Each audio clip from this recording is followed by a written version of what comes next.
I'm going to talk about three things. My general view on some digital disruption.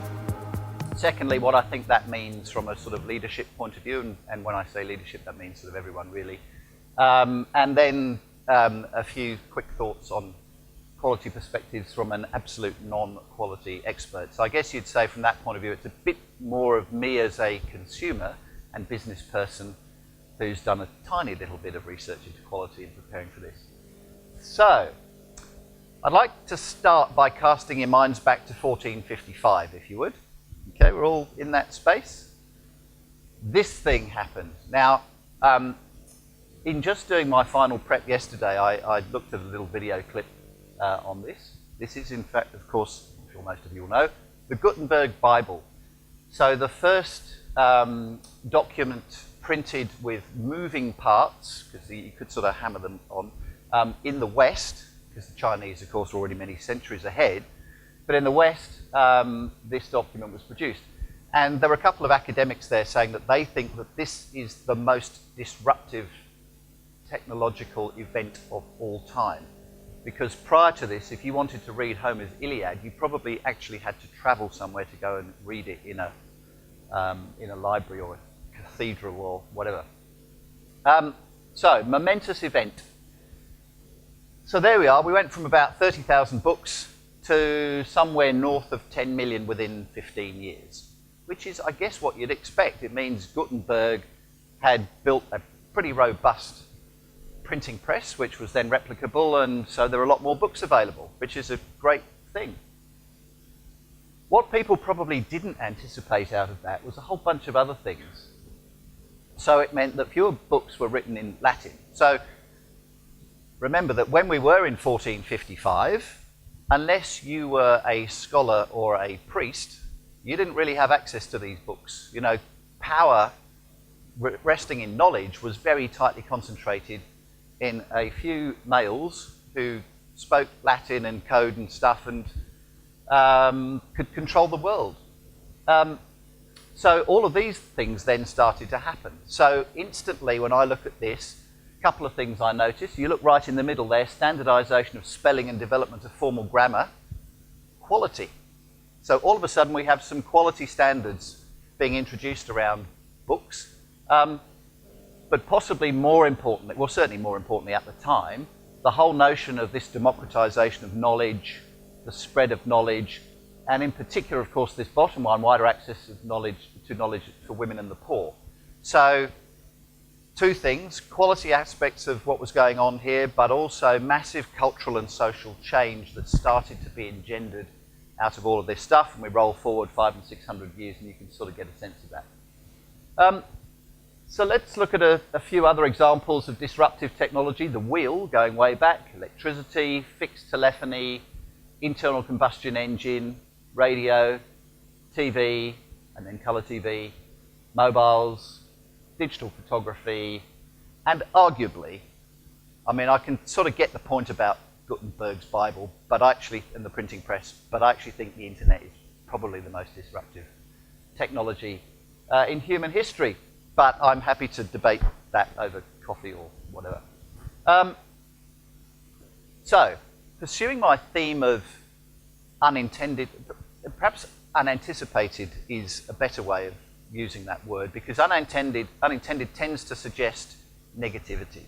But of course, most of those things I put up, in fact, I think all of those things I put up about Gutenberg were positive consequences. Often when people talk about unintended consequences, it's negative. So let's be positive, first day of winter. What was the disruptive technology that led to this trend? That is, I'm sure most of you will recognize the Manhattan skyline. It's a central business district, this thing called a CBD, which most major cities in the world now are. So let's say the average height of those buildings is, I don't know, 50 stories maybe? You wouldn't build a 50-story building unless you had a lift in it, really, would you, realistically? You're not going to go above about 4 or 5. So whilst, yes, you have to have building materials that are up to a certain standard, without electricity that powers lifts, you're not going to do this. So when electricity was being invented, do you think that people would have anticipated that their mode of work, which tended to be, you know, it's within a couple of miles of where you live would ultimately lead to a trend where you get these incredible concentrations of people working in these vertical towers. I suspect not. My point being, it's absolutely not easy to, think of what all of these consequences might be. But I would challenge you and everybody that you work with to think about those as you develop new products and the like. What are those potential consequences down the track, both positive and negative, and think really expansively about what they could be. So, what is it about disruptive technology that typically changes the economics of industries? Those of you who've been in the IT industry for some time will know that we always used to talk about speed, cost, functionality, pick two, kind of three, you can only have two. Well, now, of course, what a lot of technology does is it actually changes all of those. Cost, reach, simplicity, speed.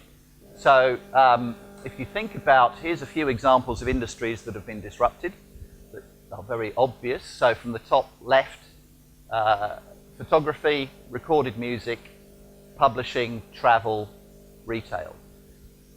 Not going to dig into them, but essentially they are combinations of those things above. So if you just take music as an example, the ability, the cost equation has been changed completely by essentially taking out the requirement to physically produce records, then cassettes, then CDs, and now you can get them all online. The other thing, of course, that is the business model was broken up by a disruptor, Apple. So you didn't have to buy things in this rather archaic and quite quaint now notion of an album. It only came out of the physical properties of a piece of plastic going way back, because that's what they were. But the ability of speed and the simplicity of all of those things is what drives change. Some of the others that are underway at the moment, the whole notion of MOOCs, massive online open courses in higher education, payments, the Bitcoins of the world, the real buzzy thing of the moment, fintech, popping up suddenly all over the place. All seem to be in Clarence Street and York Street. I don't know, a bunch of landlords have got together and go, this would be a good idea.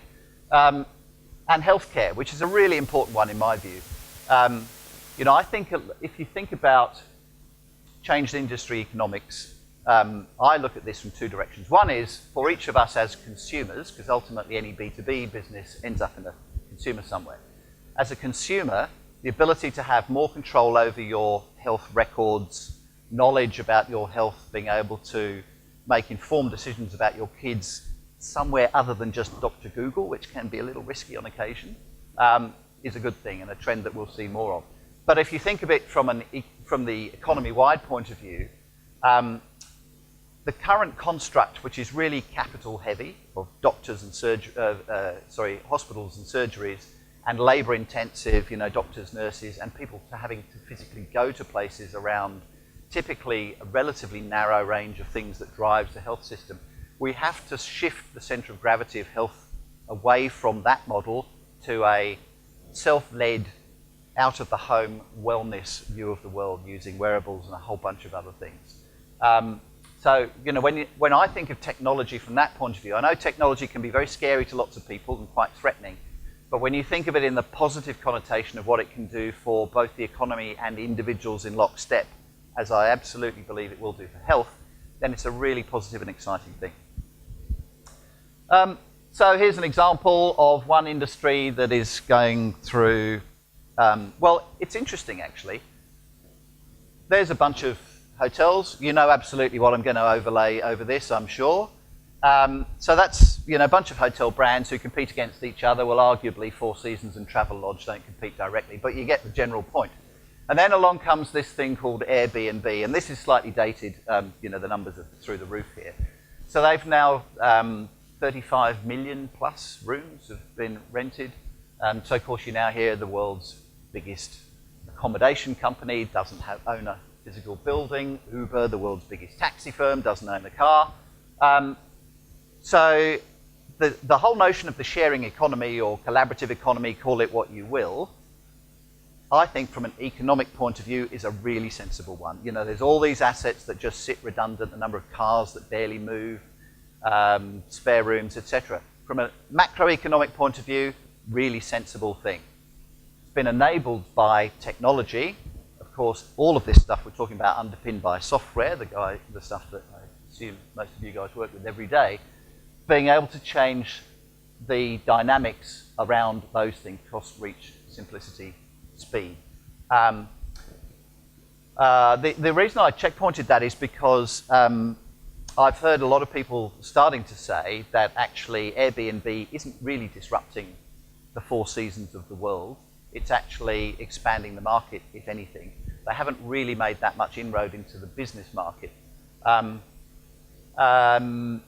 anyway, it's going to be interesting to see how that pans out in the future. So as I look at a range of things as trends from that we see in business today, the most important of all of these, or the most profound of all of these, is the power shift to individuals. As far back now as the World Economic Forum of 2008, I remember reading, I think it was Ross Gittins, saying that there was a general mood there that they were at the high point of the relative power of corporations and corporations and government relative to individuals, consumers, citizens, and that from this point forward the balance would shift ever more in their favour. And if you were to sit and think about that for a while, I think it would be relatively evident. The other thing sort of closely related to that, and a lot of things I'm talking about here, is those of you in the room, and I don't think there's anyone who's been in the workforce as long as me, 30 years now, without doubt, for me, the most profound thing that has happened in that period of working life has been that when I started work, without question, the most powerful technology you encountered was in the office.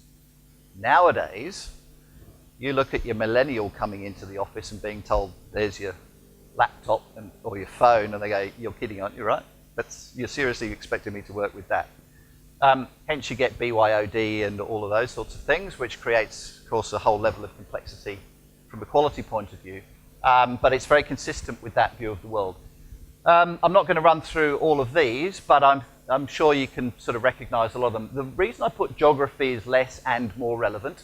It's less relevant to the extent that you can now broaden your labour pools. If people don't need to be physically co-located, then you can draw expertise from wherever you need it. It's more relevant in terms of geolocation and one-to-one marketing and, you know, walking past the Coke machine that pings at you and all of that good stuff. And the ability to go and find coffee shops and whatever based on recommendations, etc. Absolutely critical one as far as the context of this forum is concerned is clearly that one in the middle about product life cycles shortening. Just to prove I did massive amounts of research, there's a thing called the World Quality Report 2014-15 that came out, and a couple of the points that I really noted off it from need for organisations to maintain the critical balance between velocity and quality while adapting to digital change. The pressure on organisations to release new mobile applications at speed is a concern. Some 40% of respondents say that they don't have enough time to test their mobile solutions. So one of the other themes that I'm going to push quite a bit is that I think quality needs to be contextualised. So you hear a lot of organisations, the buzz thing now is about fail fast. Well, yeah, I get that. But when you fail fast, I think the fail fast bit is because you want to only be failing fast because you've proven that the business model that you were testing or the revenue model doesn't work. You don't want to fail fast because the thing wasn't functionally up to scratch and you actually didn't get a chance to prove whether the business model works or not. Anyway, if we group these things together, those first ones are sort of about fixed labour, place, speed, structure. I'll leave the bottom ones. So one of the questions I get asked quite a lot is, well, in this, you know, hyper-speed world, how do you, some people will use that word that I absolutely verboten, future-proofing, but you'll sort of get my point. How do you future-proof your business? Well, you can't, but I think the two fundamental responses that any business can have is, one, get your fixed cost base as low as you can possibly get it, and two, I won't use that word agile because there's a particular context in which Mark referred to it, but just be as nimble and flexible and quick in your ability to change and respond to circumstances as you can. So if I look at the these are obviously generalized statements, but the organization of tomorrow will have less fixed labor, it'll be less dependent on fixed place, it'll have to be quicker in terms of its speed to both deploy and to change, and all of that means for quality, and that we'll have ever less rigid structures, and we'll see ever more organizations that come together for a specific purpose, do their thing, and then break away again and reform in different combinations. The typical organization today, and again this varies a lot depending on size of organization, etc. I've softened this a bit. I used to sort of have fixed labor as high, but I think we are starting to see changes in that now. A lot of organizations are starting to offshore and outsource more of their work. But broadly speaking, a lot of certainly big companies don't look like the left-hand column, and will need to. So that's sort of some contextual stuff around disruption as I see it. This notion of leading in a time of disruption. First thing to say is, hopefully everybody's been sort of disabused of this notion now, but yes, obviously different industry sectors change at different rates, and I already exemplified some of it. This is some recent research from Capgemini and MIT, global research. They break the world into digital masters, as they describe it, conservatives, fashionistas, and beginners. And you can see that clearly there are differences by sector. There's a range of other places you can go to look at this. Deloitte's a couple of years old now, but still a great report. Short Fuse Big Bang, which has a really neat 2x2 matrix of how it classifies different industries. The point being, you can't hide away from any of this stuff now. To back that up, same people, evidence of different levels of performance between digital masters and others. So the way that they put together this was they surveyed 400 or 500 companies around the world, got them to define themselves against some criteria as to where they think their organization fits, and then they took that and then they measured it against their performance, and this performance is relative to their industry peers, okay? So it's not relative to a single benchmark or stock market rating, etc. But those are pretty powerful numbers if you look at the top right. And interestingly, that down in the bottom right suggests that actually leadership capability is more important than a low level of digital capability. If you're not quite sure about how vulnerable the industry that you currently work in is, this is my gift of IP for the morning. Cast you back only to 1979 this time. Some of you will be maybe capable of doing that. Michael Porter, this seminal piece of work, his 5 forces model. Now I check on a regular basis, this is still taught in MBA school. It's still robust. It stood the test of time. He breaks these down into, if you want to look at what are the things that determine the relative power of buyers and sellers in any given market, buyers of course being customers, it's these things. So let's, 1979, manufacturing would have been, one of the default industries that you think about. And typically you'd think economies of scale, big ticket machinery and premises and everything that goes with that. Capital requirements, yep, they're big, and so you've got natural barriers to entry in a whole range of industries. Similarly with banks, you've got to have a big capital base before you can even think about being a bank. Down here, this is really interesting one. The level of buyer information. So bottom right there, buyer has full information. Well, again, cast your mind back to 1979 and think about, well, I'm thinking of opening a bank account or taking out an insurance policy. I mean, literally, you would have to physically walk around from branch to branch to branch, pick up all this paperware, take it home, jot it down in a spreadsheet if you were so inclined, blah-de-blah-de-blah, you sort of get the point. There was no notion of the buyer having full information at all unless you were incredibly diligent and had a lot of time on your hands. And so it goes on. So the thing that has, of course, changed since Porter created this is the rise of digital technology in all its incarnations. And I would suggest, this will vary a little bit between industries, but now it's blown apart the economics of an awful lot of those things. So not just in sort of the obvious industries that we've seen as that I've referred to around music and so on, but an awful lot of others. And as I said at the outset, the whole notion of the power going to the consumer is arguably the most profound change in all of these. And that can be macro and it can be micro, and you know, we can all look up on TripAdvisor how this magnificent hotel has been rated over the last couple of years by a large number of people. If you want to go outside, you can pick your coffee shop, your insurance policy, cars, you name it. The world has changed. Anyway, if you haven't already done it and you're not sure about where your industry sits and you want to scare yourself and your CEO and your board, run through that exercise with them. Here's a couple of companies to compare.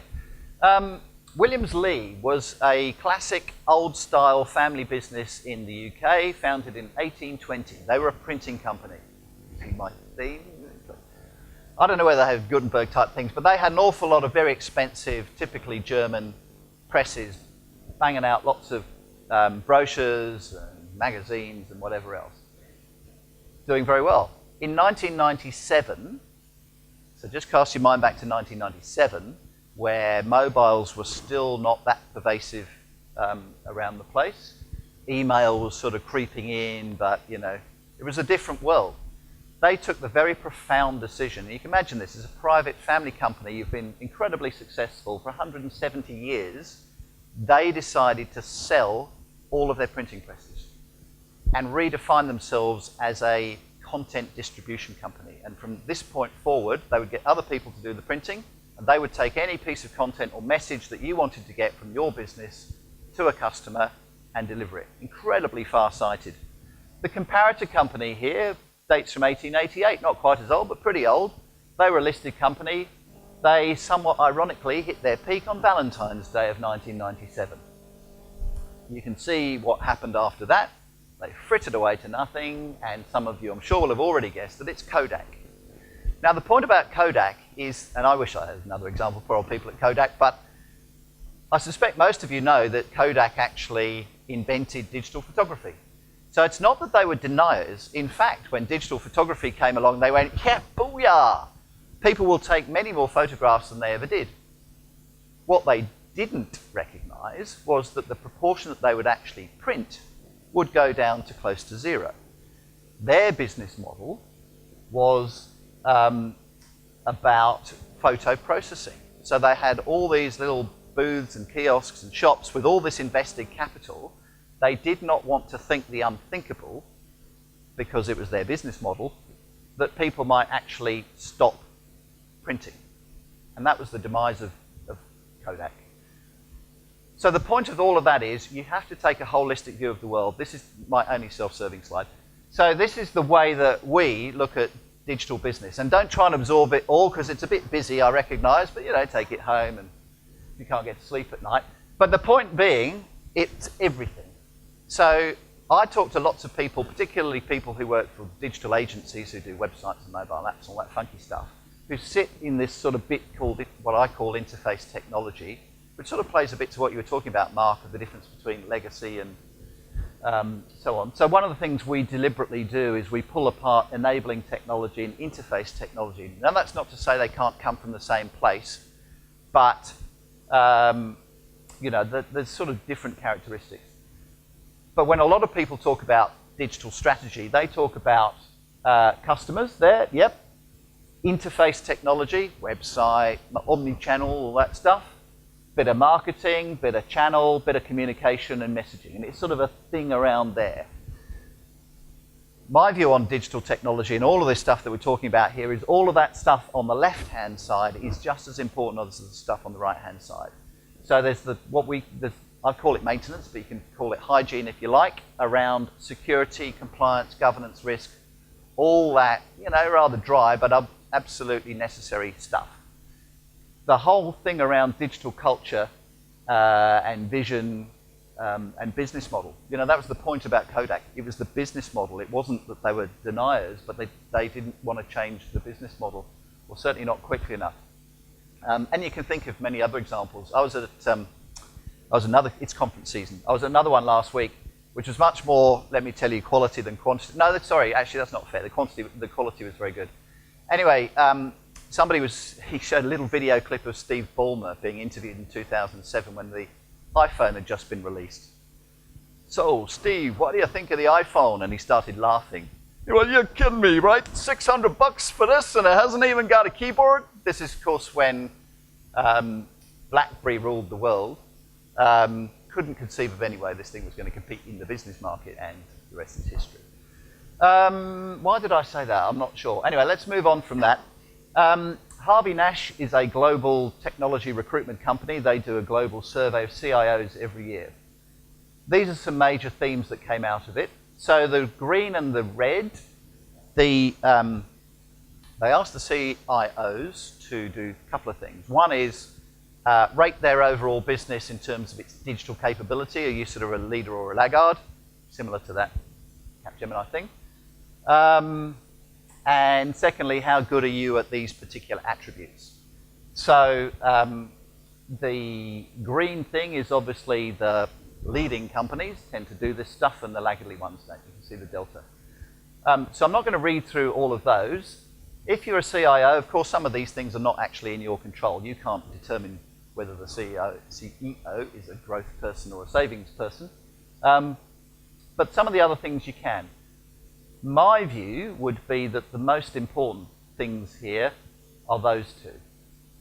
And they sort of get pulled together in the one on the bottom right about jointly owning digital strategy. So one of the things that we do as a business is we work with a lot of what I'd call the slightly more laggardly industries, where you've got boards and C-suites of people who are not terribly tech savvy themselves, but they know all this stuff's going on. They're certainly not deniers, and they know it's not smoke and mirrors as .com was, and they were quite entitled to be cynical. So they know this stuff's going on, but they're not inherently very tech savvy themselves, and they know their kids live their lives in it, because that's the sort of demographic that they typically are. They know they should be doing something. They've got a little knot in the bottom of the stomach that maybe there's the Airbnb or Uber's going to come along and disrupt our industry and business completely. But they really struggle to know where to go to get objective, independent, business-savvy advice. So quite often they might go to the CIO and ask the CIO's advice. And the CIO might say, well, there's all these great tech solutions over here, and they're typically around that stuff in the bottom there, and we can look after all of that for you. They go, great. And then they go and talk to the chief marketing person, and the marketing person goes, well, if we just rebuild the website and the apps and that, and it's these funky people over here, and I'll take care of all of that. And all of a sudden, these are somewhat conflicted messages because there is an arm wrestle going on between IT and marketing about who owns digital. So the poor old CEO is just even more confused and uncertain and less confident than before having the conversation. For those reasons, I believe it's absolutely critical, and also if you go back to my picture of the world and how holistic it is, that you absolutely need to have lockstep between IT, if that's the term you use, and marketing. And if I was the CEO of a business and I thought that either person didn't have the right attitude around that, then I'd be having a pretty long think about whether I want them. So, some quality implications from a non-quality expert. Another piece of surveyware from Ernst & Young, the state of the digital nation in Australia. Now, this is a consumer survey, and I suspect the way the questions was framed, it was sort of relatively narrowly constructed around sort of, that devices and apps type of thing. But the reason I put it up is because safe and secure transactions is number one in just about every survey I've seen of this type for the last decade. That is number one. Notwithstanding the change in security and everything else, consumers still stress about privacy and security of their data. And if there is no other reason that all of the work that you do matters, then this is enough just in its own, whether your business is B2C or B2B or government. So this thing, the World Quality Report, smacked. I boiled it down for you. There you go. Probably no great surprises in there. I know the agenda covers quite a bit on cloud and analytics, and you've already touched on mobile. So I'm not going to talk about any of those things, but I'm just going to touch a little bit on this bottom thing, this Internet of Things thing. Cisco confidently predicting there'll be 50 billion connected devices in the world in not very long. The numbers are quite scary. But sorry, let me just go back on that a second.